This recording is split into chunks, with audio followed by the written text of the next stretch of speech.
Hello, beautiful people. Happy Tuesday, Miami, South Florida. Welcome today to the show 94.5 FM.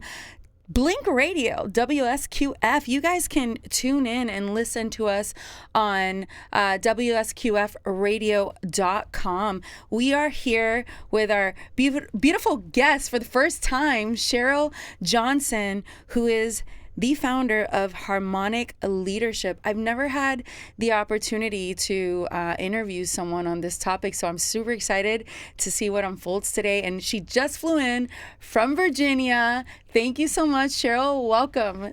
Thank you. I'm excited to be here. Yes, let's go ahead and bring the microphone a little closer to you there. Manuel, how is that for you? Sound perfect. Yes? All right, perfect. So, Cheryl Johnson, it's funny because I always talk about one connection away. And the only reason why you're here right now is because we were connected through the collective with Jonathan Foltz, right? So how did you first find out about Epic Talks and the radio show? I'd love to start there. Well, through the collective, Yes. no doubt. But I don't even know how I found the collective a couple of years ago. Connected with Jonathan and Umar, love them to death. And, you know, Jonathan promotes a lot of different organizations and a lot of different programs. And he was promoting yours, and everything you did was in Miami. And I was like, oh, I'm from Virginia, and I don't want to just pop down to Miami for, just one Night, one event. one night or whatever. And so I just kept watching you and following you a little bit, but not really engaging with you. And when I got the message, and I was like, oh, I really can engage with her on a different level. And talking about connections, we're going to talk a lot about connections today.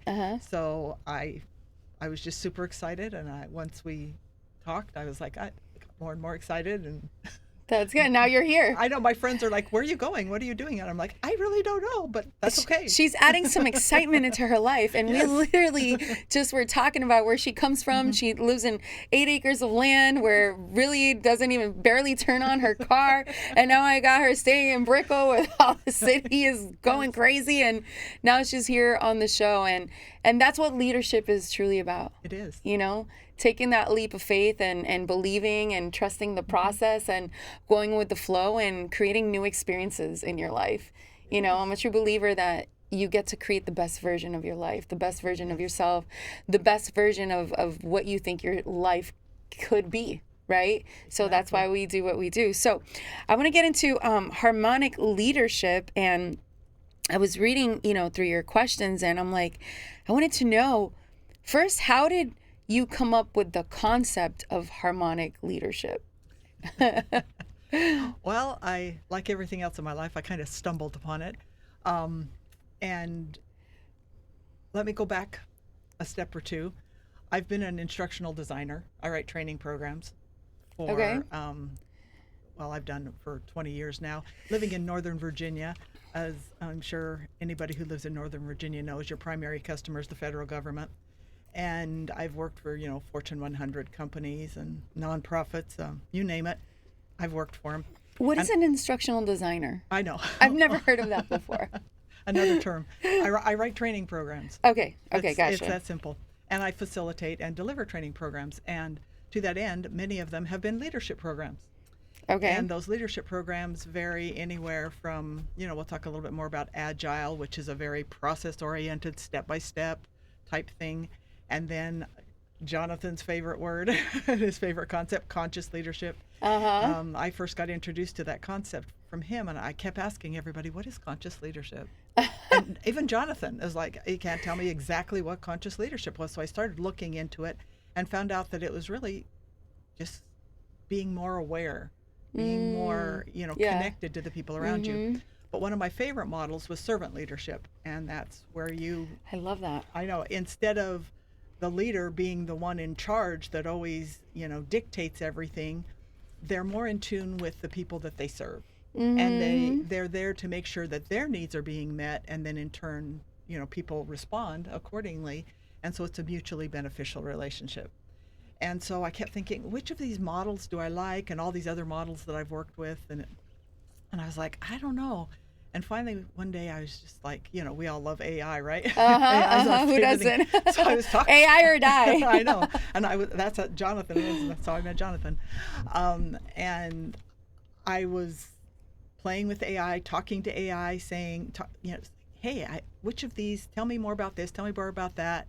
And AI was like, how about the word harmonic? And I was like, oh, I love that. I love it because I love music. We're going to talk a lot about music. Yes. We're going to get there in just a second. Yeah. And so it just seemed to take many different models and blend them together. I love that. And so I'm curious because in the questions that I have here, not once is mentioned if you play any instruments, if you sing. So I was just curious because in order to come up with a program of harmonic leadership, which is all about, the music industry and inspiring others and helping music leaders become the best versions of themselves so they can lead teams, right? Mm-hmm. You have to come from the music industry. So tell me a little bit about that. Where did it start? What do you play? What do you do? Piano, guitar, sing? I don't know. Because if you sing, I'm about to make you sing right now. Oh, no. That's the last of all the things I do. Funny thing. When I was in junior high, we got together, a group of us, to sing in some, I don't know, competition of some sort or whatever. And I was practicing one day at home, and my mom was like, I don't really think that's the talent you have. About singing? So no, I don't sing. We don't do that. But I do play the piano. Okay. I love playing the piano. I'm not, super good at it, but that's okay because it's something I love. And I love music. And as we were, prepping here for the show, he was playing music, and it was all my 80s kind of music. And it was just inspiring me and getting me ready. I love music, and I learned not just how to play music, but as I studied the theory of music and all of the different analogies that it brings to life in general, it just seemed perfect for what I was trying to do in terms of leadership. And really, harmonic leadership is all about learning to lead when you're not the leader. Mm. How can you contribute? How can you be a person of influence when you're not the one in charge? And as I dug deeper and deeper into the different analogies that it had with music, I was like, oh, this just seems perfect, So it's really, even though it will benefit leaders in organizations, it can benefit musicians, it will benefit anyone. I'm a big storyteller kind of person, No, I guess. I love it, yes. And, people would always tell me, you're a leader. And I'm like, I'm not I'm an instructional designer. All I do is write training programs. Sometimes I'm the project manager. Whoa, that's a big leader, right? And my daughter one day told me, she says, no, Mom, you really are a leader. And I'm like, why am I a leader? And she's just started articulating different things. And I was like, oh, okay. And that's when it really sunk in. Yeah. That being a leader is really just being a person of influence. Yeah, I love that you're saying that because I always say being a leader is a person of service. Mm-hmm. You don't have to have that title or have to have a book or have to be speaking on stages. To me, being a leader is how can I help you get to the next level? Yes. How can I help you connect you with someone that could help you? Right? Yes. That's what a leader is. Yes. A leader is someone that I see helping a homeless person on the street get up or give them some money like that. You already have that intention in your heart, So what do you feel that was lacking in the music industry that you wanted to create harmonic leadership? I would say it was more that I felt what was lacking in the leadership industry. And I felt like leaders, all the leadership training and things that I built and everything, they were always about the person, and back to our music analogy, being the soloist. I'm the one, I'm the center stage. I'm the one that wants to dictate how things go. And my job is to inspire you and get you to follow me and get you to come into my agenda. And as I was going through all these different leadership programs, I was like, I wouldn't want to follow you.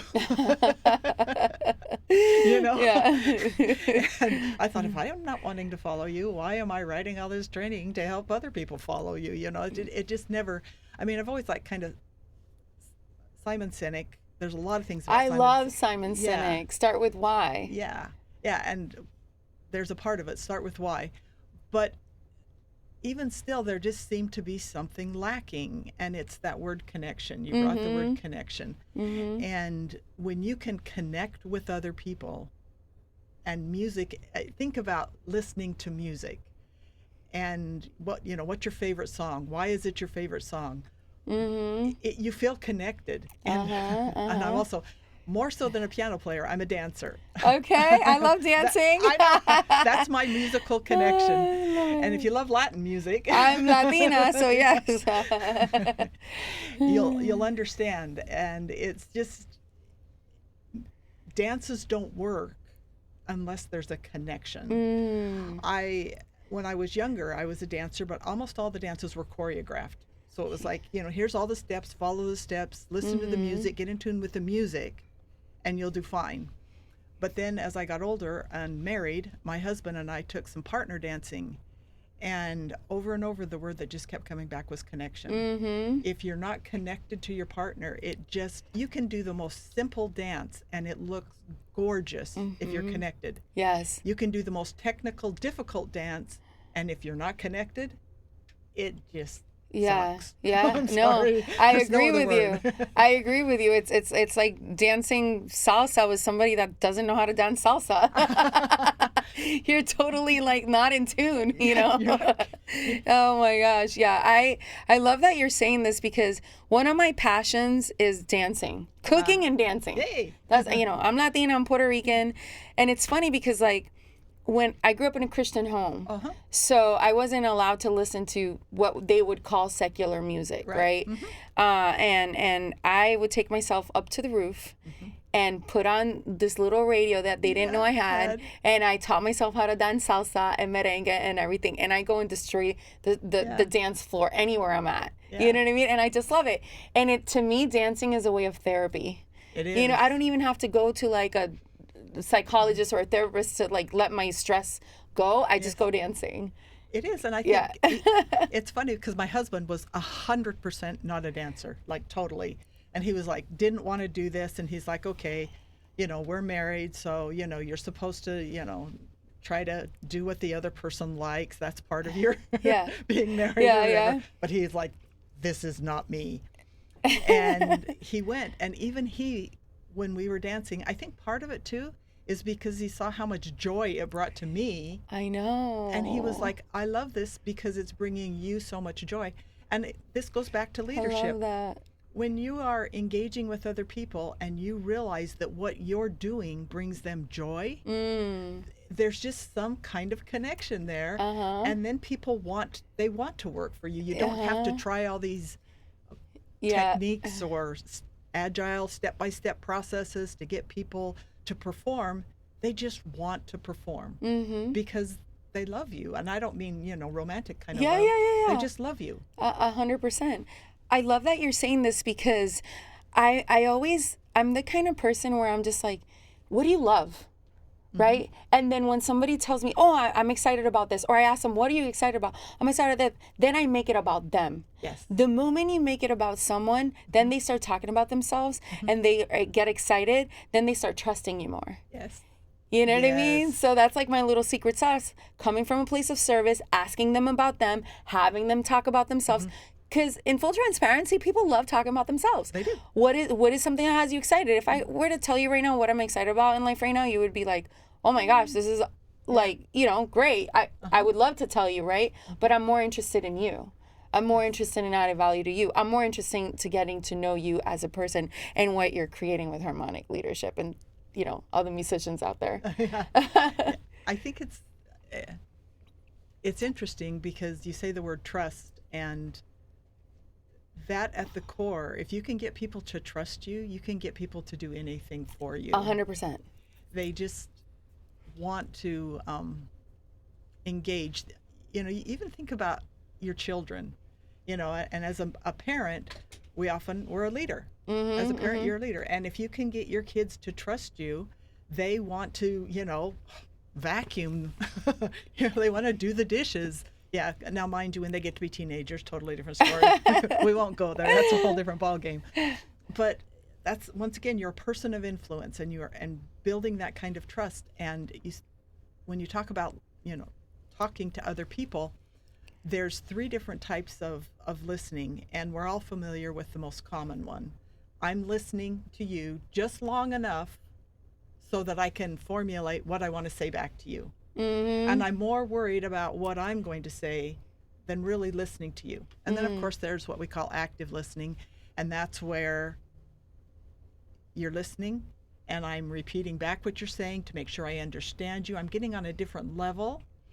And I think that's interesting. That's good because you're actually showing that you care about what the other person is saying. But still, in the back of your mind, you're still kind of formulating, okay, now I understand what you're saying. So now here's my appropriate response, right? And then there's what they call this global listening. As I started digging into this harmonic leadership idea that I haven't found anywhere, which I think is, I love niche. I love it. things. We're about to get into this really deep in a second. Yeah. And this global listening where you're not even talking, you're not even worried about what you're going to say. You walk into the room and you're reading the room. You're picking up on the energy that's in the room, and you're trying to determine, like, let's just go to a business meeting. You walk in the room and you're not the leader, you're not the one in charge of the meeting, but you're picking up on, oh, this person feels a little bit uncomfortable. I can tell. This is the quiet person in the room. This is the person that talks all the time and says everything. And now how can I, as a person of influence who's not in charge, be a leader in that environment? And we'll get into that a little bit more, but I just thought those types of listening, that especially that global listening idea, is just something I'd never even heard of. Yeah, I love that. I always like to wait till everyone's done speaking and then I'll say something, but I love listening more than I speak, and that says a lot about you as well. So, what does it mean to lead harmonically, right? I know you mentioned to me right before we started this, the show, about harmonic leadership and how that came up, and you even used AI to help you come up with this. So when was that moment with the idea was first planted? So for example, when I first thought about Epic Talks, I remember exactly the moment and the second that God planted that, because I truly believe that God doesn't give you a vision you can't execute. And the moment that you get that thought is because he believes that you can bring it through. Yes. Right? So when was that pivotal moment that you were like, this is what I want to do, and here's the name that I'm going to have, and this is what I used to create that name? Oh my. I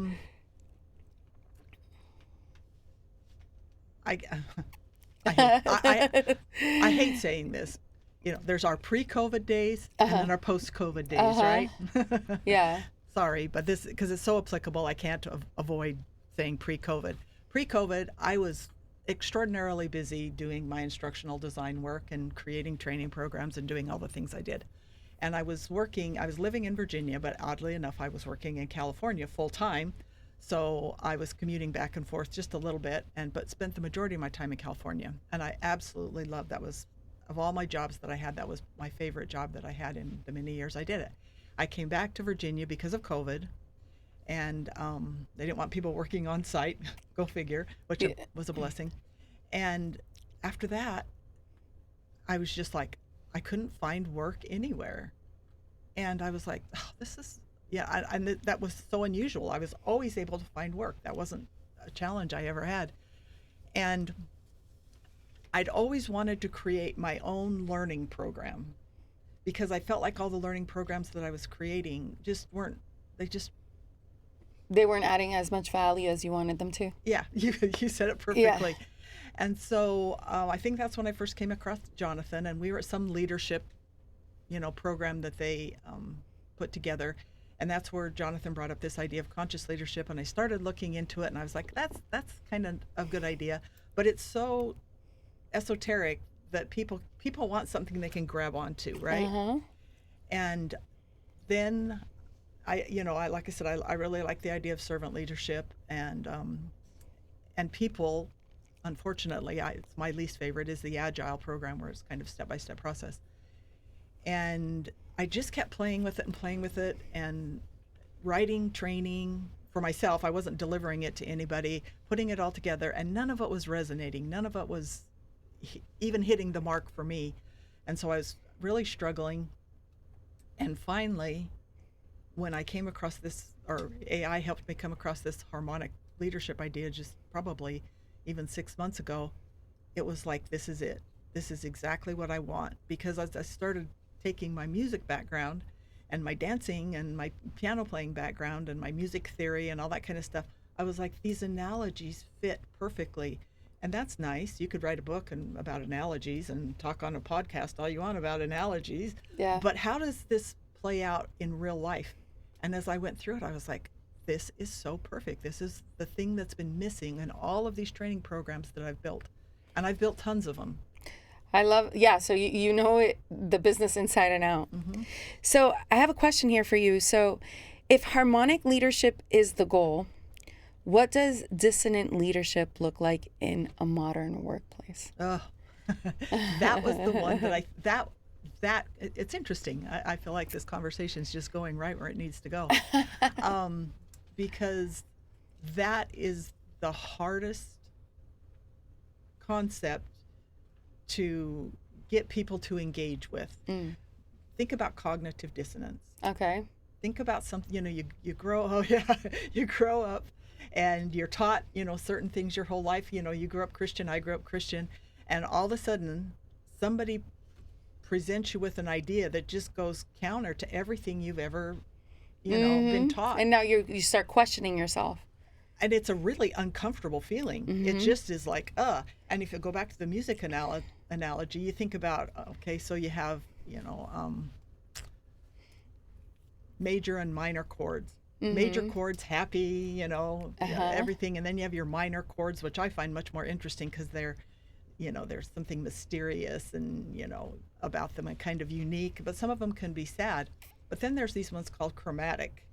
Okay. And sorry I won't go too deep into this, but if you ever play Bach, Bark? Bach, I have Johann Bach, the old, the old guy, Bach. Okay. Yeah, that guy. Classic. Gotcha. Classical music, okay. right? Because this has to do with playing the piano, a lot of times Bach, you'll play with one hand something and your other hand's playing something totally different. Wow. Usually you're trying to create the two hands to blend and sound good, right? With Bach, it's very dissonant. It's like you're playing one thing with one hand and one thing with another. So completely different, yeah. And it's difficult because they don't blend and they're very dissonant. And so how do you make that? How did Bach make something that's so different sound good? And not only different, but sometimes they're just like totally counter. Is this chromatic? Unless you've ever listened to chromatic music, it's just kind of grates on your nerves. But Bach didn't make it grate on your nerves. Very hard to play, by the way. Very, very hard. And so it's very hard in a leadership model. And so as a leader, working on creating or taking two totally different, ideas, concepts, people, whatever it is, and bringing them together in a way that sounds good without compromising who they are. It's not like taking these two things and two hands that I'm playing in music and changing so that they blend and are harmonic. It's taking two totally different things that are allowing them to be authentic and true to who they are and what they are, and still making them sound good. And that's really challenging. And that's like a whole conversation in and of itself, which would take too long to explain. But to me, that's the beauty of harmonic leadership, is really allowing people to be who they are, allowing people to be authentic, not trying to change who they are, but bringing them together in a way that sounds really beautiful.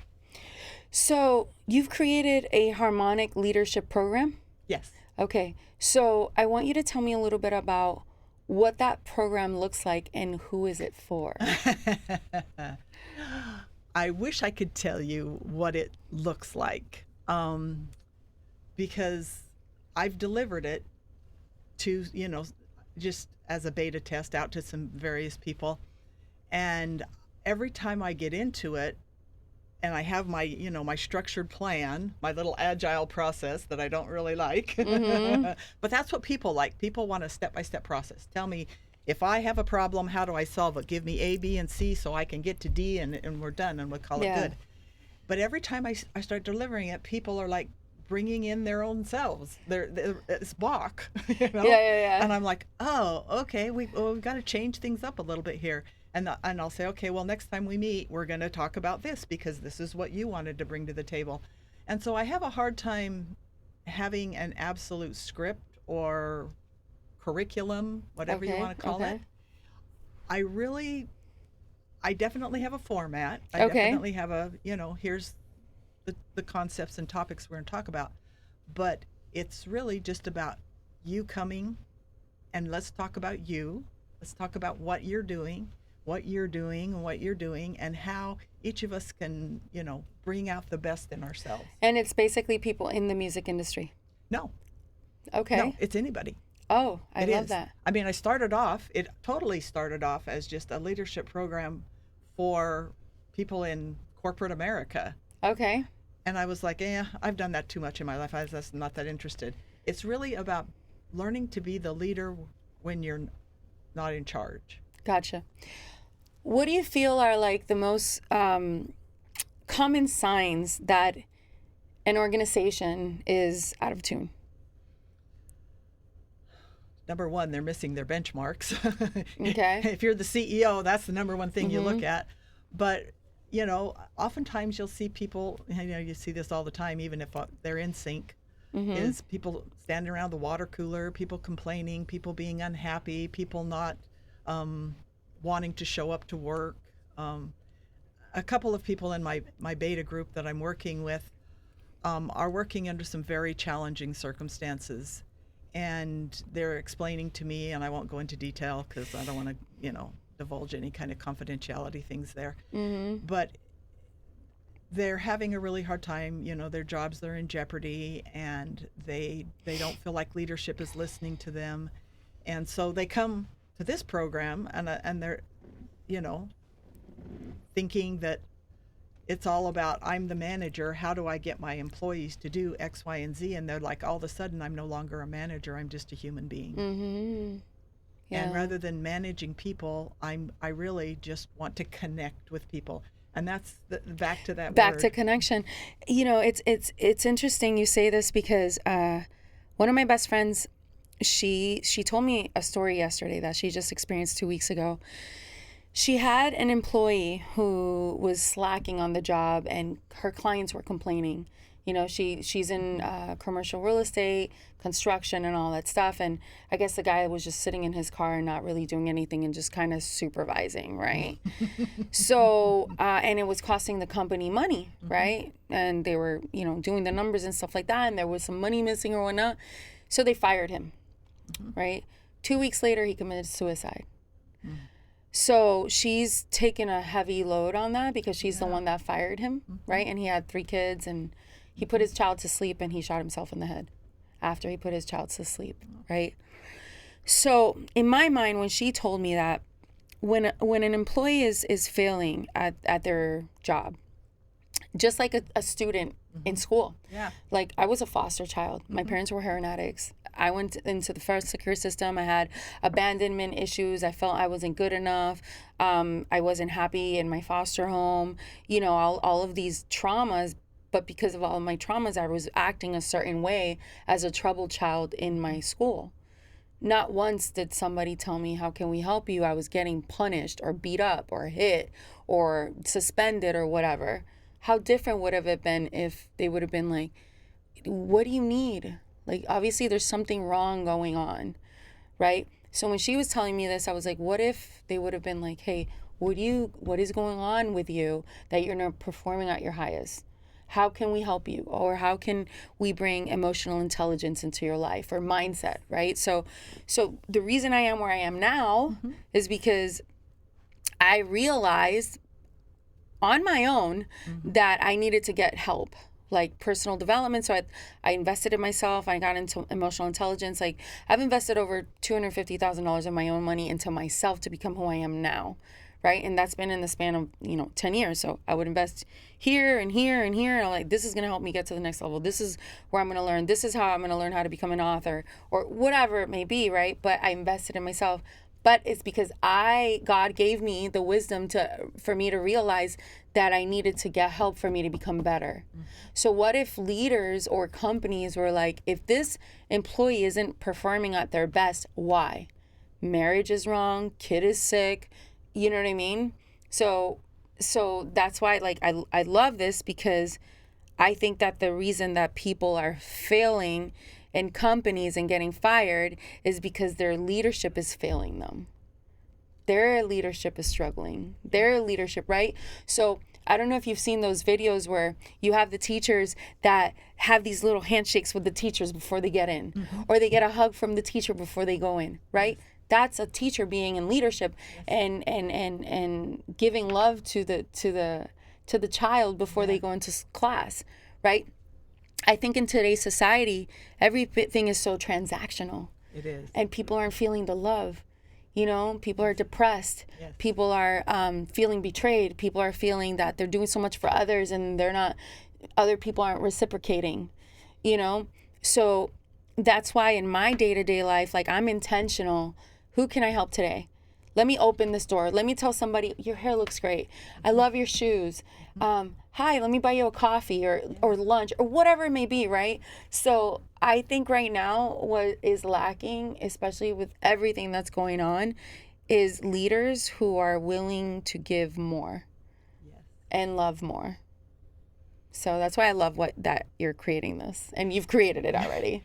Yeah, and I think what's interesting too is, you know, as you tell your story, it doesn't have to necessarily be a teacher or a manager or a leader. It could be anyone. It can be anyone. Yeah. And as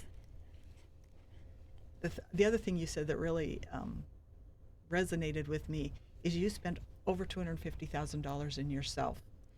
When we are in environments, when we go to work or school or wherever we're at, we always expect the teacher, the leader, the manager to be the one to set the stage and to create the environment. And when they're not doing it, what do? We sit around and complain. You know, we say, sit in the break room and blah, blah, blah, blah, blah, so-and-so did such and such and blah, blah, blah, blah, blah, right? And we've all been there. We've all done that. And some of these people that are in my group right now, they're not in a position to create that environment. They don't think they are because they're not in charge. And that's what we talk about every week is how can you as an individual player make a difference? You know, if you see somebody struggling, you reach out to them instead of saying, let's complain about what's going on. You find out what's going on in their life. You find out why they are, we talk about music and playing sour notes. Why are you such a sour note? Usually when people are like, you're like, oh, stay away from them, They're toxic. We have toxic people. That's a favorite word these days. Well, there's toxic music. There's toxic people. But rather than shy away from that toxic person, why not reach out to that person? Why not find out what's going on in their life instead of saying, why are you such a nasty person? What's going on?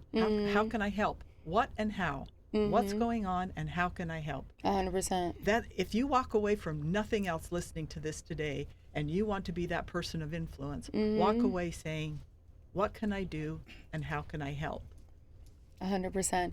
I love that you're saying this because I was even having a conversation with Manny yesterday, and most people, they just come to me like wanting or needing something, right? How can I get on your stage? How can I get free tickets to your events?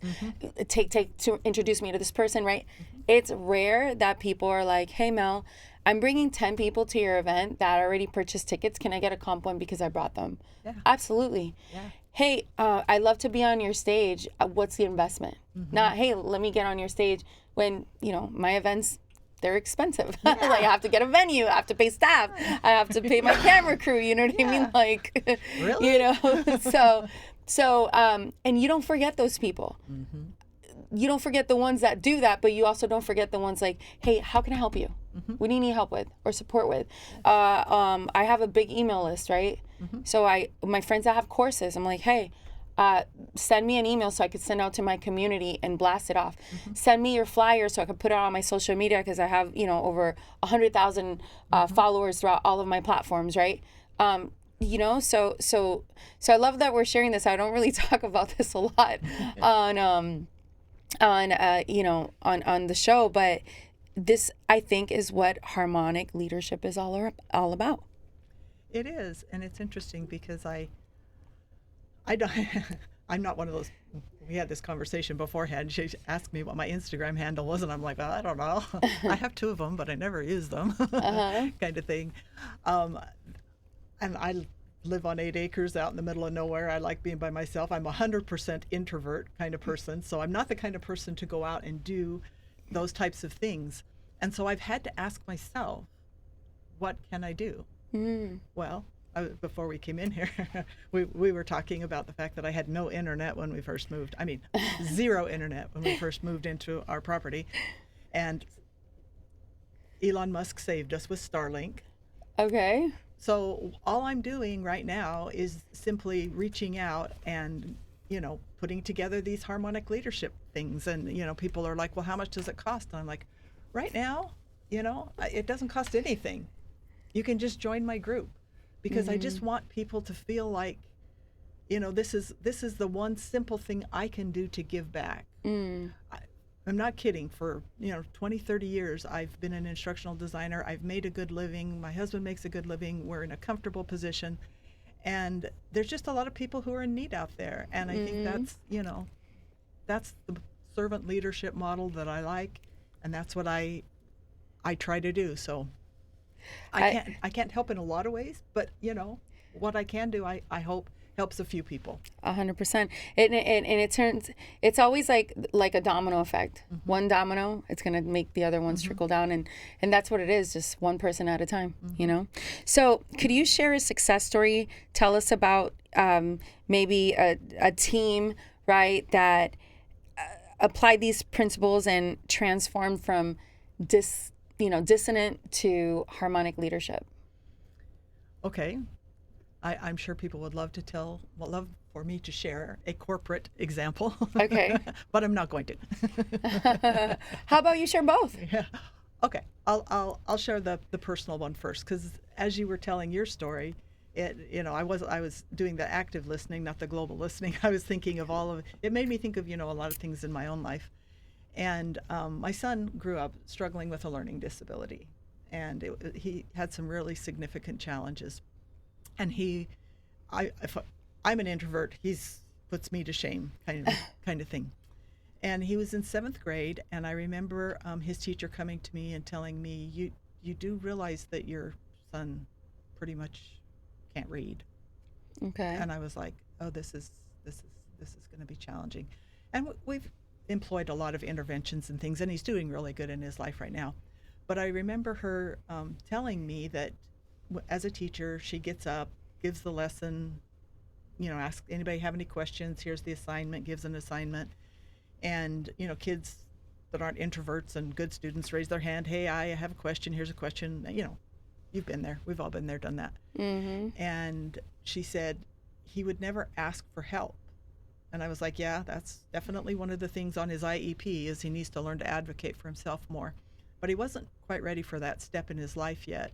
And all she did, this was teachers, we always talk about giving teachers more money, and I do think teachers need to be paid more. I agree. But, they need more money. They need, all these resources to do better.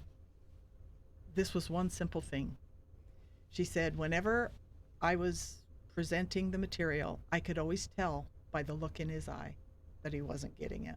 And it almost makes me teary. And she would say, after she was done giving the assignment and everything, she'd just walk over to him and she'd just say, hey, it doesn't look like you understood it. Can I explain it to you again?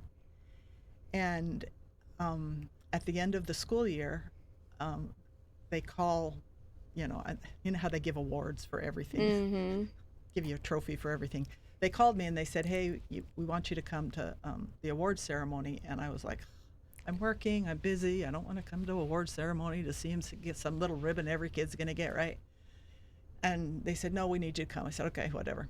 So I came and I sat there and they gave out all the awards and all the little awards for the ones everybody gets, and the best science student, the best math student, blah, blah, blah, all that kind of stuff, right?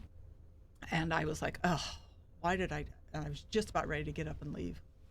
And sorry, this one will make me even more teary. It's okay. Is they'd saved the last award, and it was it's at the time when President Bush was the president, and he's the one that authorized this award. And they told what a big award it was, and it wasn't like, you know, the student who had improved the most or anything, but it was just it was a big deal, and it had a plaque and everything from President Bush. And just as I was getting up to walk out the door, they announced that my son was the one who'd won the award. Oh. And I'm getting goosebumps. I know, and I'm not kidding. Literally, there was an audible gasp amongst everybody in the auditorium, you know, and that's beautiful. I was like, and it's all because one teacher did something so simple. Yep. That's a leader. 100%. That's somebody who cares. And I can tell you right now, that was a major turning point in his life. And although, you know, he still struggled, all of his problems didn't go away in terms of school. He works as an electrician, you know, he's married and got a little girl. And I just went and saw her dance recital the other day. And she was so proud. She's like, Grandma, I'm going to dance just like you. Aww, I love that. What a beautiful story. And so that to me is a leader. Those are the types of leaders I'm trying. Initially, my program was all about I'm going to create a leadership program for corporate America and make a big difference. And I just changed my whole perspective. And it's like, no, I just want to help people. People don't understand that leadership starts with one simple step. Yes. You don't have to be in front of an audience, or you don't have to be whatever you think a leader might be that owns a company or that's an author or a speaker. Like, leadership starts with you see somebody that's about to get hit by a car and you grab them. You see a little child that is lost and you help them. You see someone that, you know, they're standing and you're sitting and they're older than you, get up and give them your chair. Yeah. You know what I mean? know. Like, it's like these simple little things. So that story just really touched my heart. Yeah. I saw myself in that. Yeah. I wanted to be a teacher when I was younger. And I saw my family, you know, my dad's my foster dad's a professor, my sister's a teacher, and I just felt like I want to teach on a bigger scale. Yeah. So, which is why I have the platform that I have. And you are a teacher. You know, you in essence are. So, wow. So that story really touched my heart. So, what is something that, you know, you're looking forward to right now with your program? Like, what's next? What's next? Next is just getting the message out there that it's there. Okay. And I do believe that, you know, right now, like I said, I am giving it away for free, but I don't always see myself doing that, because I do believe that people, when they pay for something, they value it more. I mean, I'm on podcasts all the time, and I do a podcast, and, you know, it's free and whatever. But I have to admit that coming to this one, you know, I prepared more. I thought more about it. I put more into it. And it's because I, not only, you know, because there was an investment involved, investment in my time, investment in coming down here from Virginia, which oddly enough doesn't seem like it would be a big deal, but leaving my property at this stage where there's still a lot of things that need to be done. And my husband and I both struggle to travel sometimes now because of all of the work that's involved. So, you know, it was an investment, but I feel like it's worth it already. I'm just sitting here like, oh, I'm so excited I came. That's amazing. What did your husband say when you told him, I'm going to Miami? Well, neither one of us like the heat. So he's like, well, but it was hotter in Virginia, you know. But, yeah. And he says, and you're good. That. One of my questions, you know, you ask me, do you have any questions? I'm like, do I have to be on camera?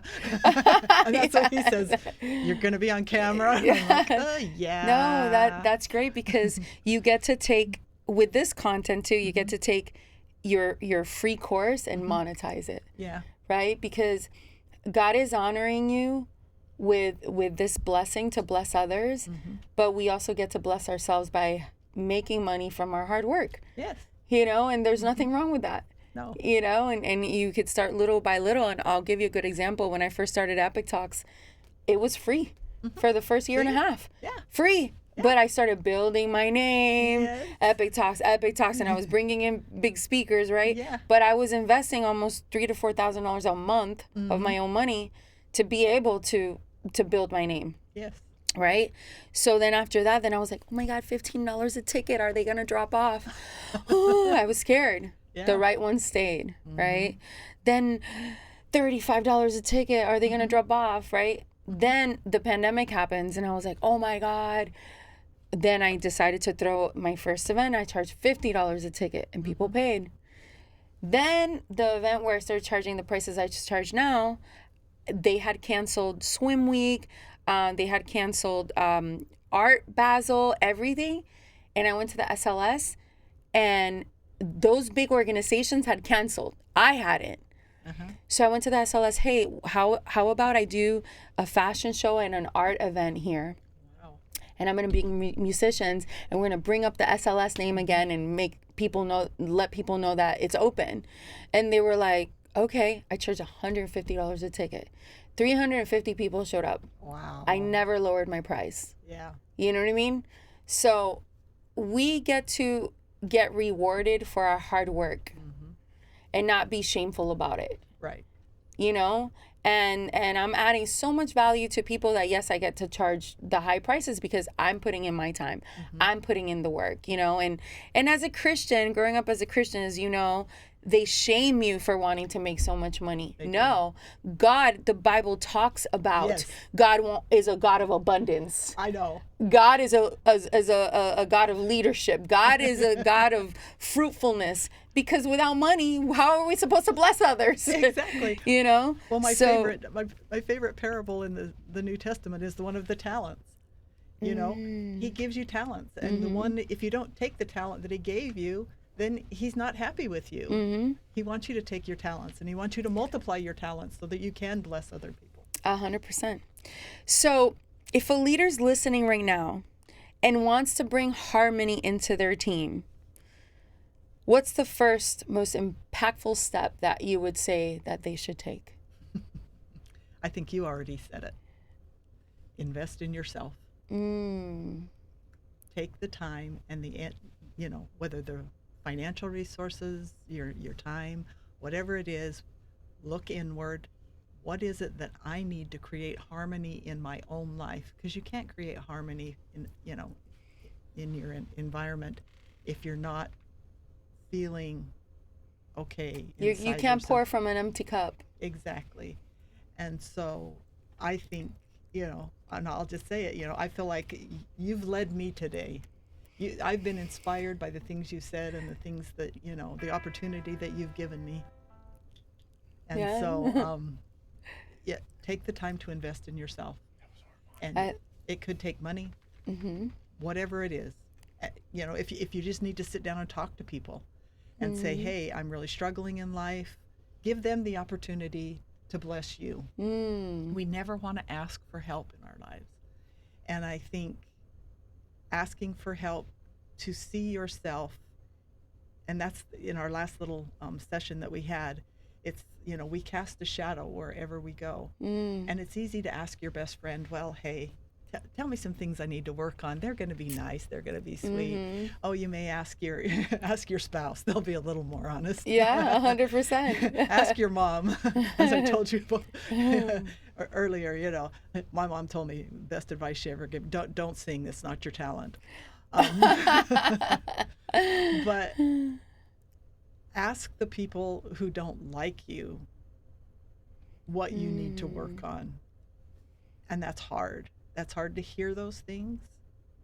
But when you hear those things and you take them internally, and it doesn't mean you have to say, I agree with you, because maybe they're wrong. Maybe they just don't like you because they're jealous of you, But if they say something that you believe that you could change in your life, improve your life in any way you can.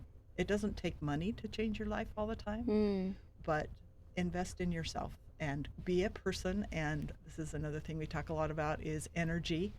And we all know that we are beings of energy and that we project energy.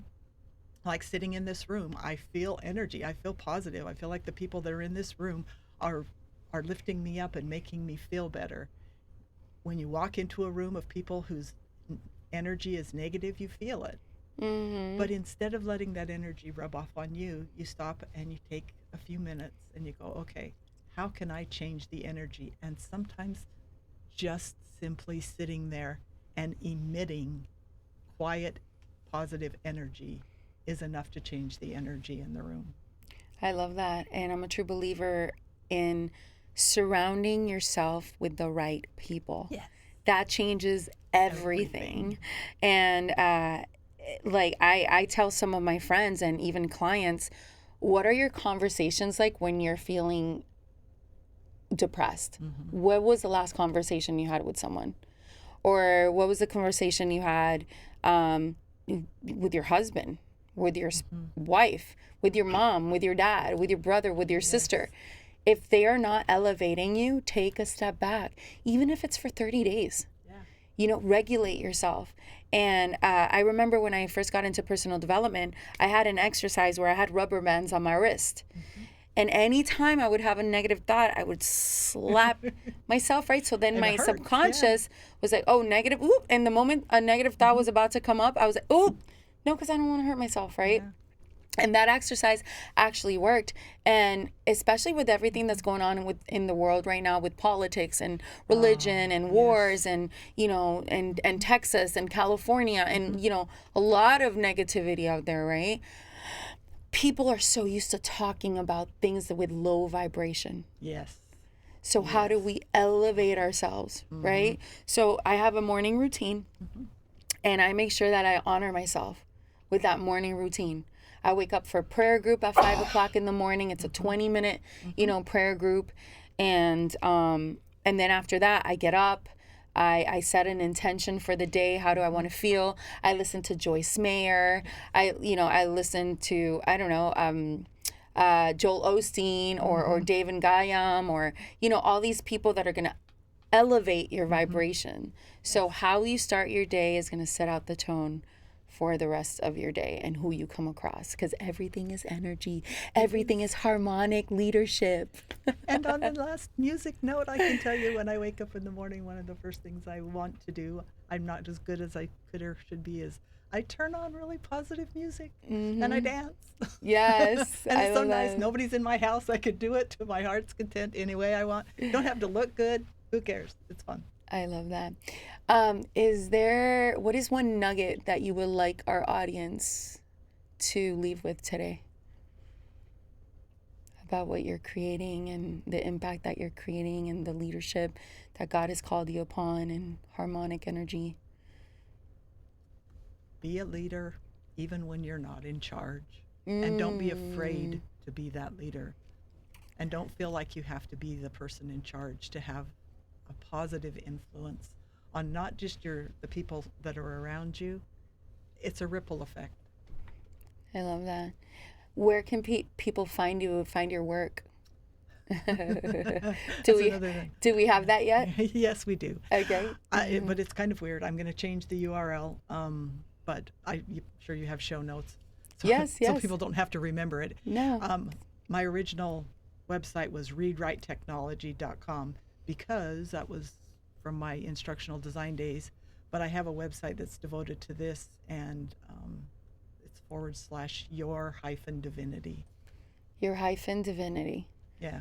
I love that. It's all about respecting the divine within yourself and elevating your own divinity. I love that. Well, Cheryl Johnson, it's been an honor. It's been a pleasure. Thank you for investing in yourself, flying here from Virginia to come to Miami, leaving your beautiful land and home and your family and your husband, and joining us here at 94.5 FM Blink Radio here in Miami.